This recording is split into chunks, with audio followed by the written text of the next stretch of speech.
মানুষের শরীরের যে সমস্ত অবাঞ্ছিত পশম বা লোম আছে, যেগুলো ছাঁটার, যেগুলো কাটার, পরিষ্কার করার নির্দেশ আসছে, সেটা বগলের নিচের পশম হোক, নাভির নিচের পশম হোক, এগুলোকে পরিষ্কার করার জন্য আজকাল হেয়ার রিমুভাল পাওয়া যায়।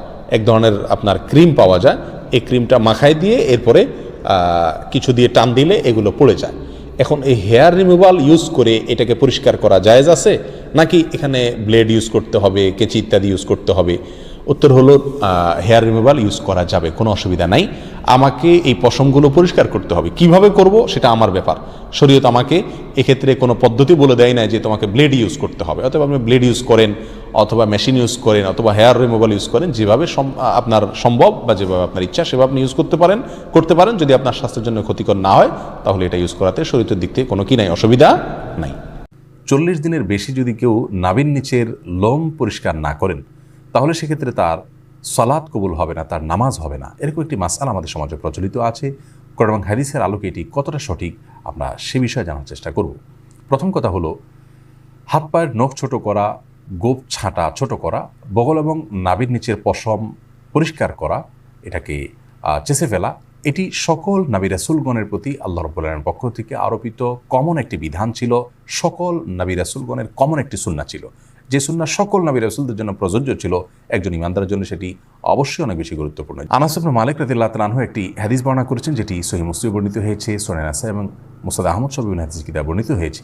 সেখানে তিনি বলেছেন যে রাসূল আকরাম সাল্লাল্লাহু আলাইহি ওয়াসাল্লাম আমাদেরকে এই কাজগুলো করবার জন্য, অর্থাৎ হাত পায়ের নখ ছোট করা, গোপ ছোট করা, বগল এবং নাভির নিচের পশম পরিষ্কার করা, চাঁচা, এই কাজের জন্য তিনি আমাদেরকে সময়সীমা নির্ধারণ করে দিয়েছেন 40 দিন। অর্থাৎ 40 দিন পর্যন্ত কেউ যদি বিলম্ব করেন তাহলে সেটি জায়েজ আছে। যদিও এত বেশি বিলম্ব না করে প্রতি সপ্তাহে একবার পরিচ্ছন্ন করতে পারে সেটি উত্তম, ভালো কাজ। যত বেশি পরিষ্কার রাখা যায় এগুলো ততই ভালো।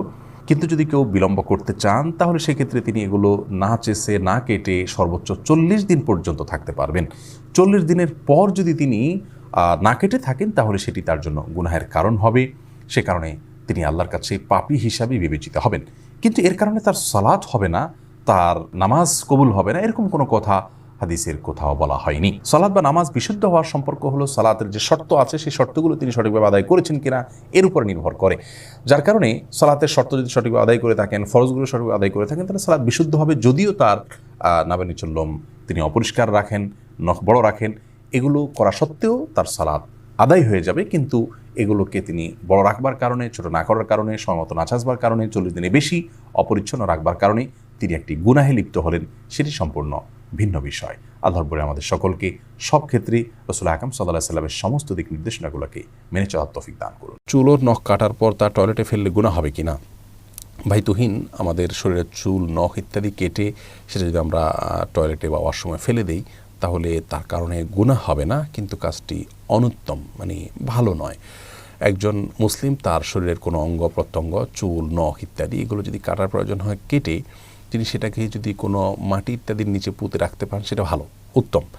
কারণ অনেক সাহাবী থেকে এই ধরনের আমলের কথা পাওয়া যায়। কিন্তু যদি কেউ এটা করতে না পারেন, বরং ডাস্টবিনে বা অন্য কোথাও ফেলে দেন, তাহলে এই ফেলার কারণে তিনি গুনাহগার হবেন না, পাপী হিসাবে বিবেচিত হবেন না, বড়জোর উত্তম কাজ করেননি। এটি যেহেতু মানুষের শরীর, আল্লাহ রাব্বুল আলামিন মানুষকে সম্মানিত করেছেন, মর্যাদা দিয়েছেন, এই জন্য চুল, নখ এগুলো তার অঙ্গ। তো এই অঙ্গকে অসম্মানজনক জায়গায় না ফেলাটা উচিত, উত্তম। বাট যদি কেউ ফেলেন তাহলে বড় কোনো গুনাহগার হয়েছেন এমনটি বলার কোনো সুযোগ নেই।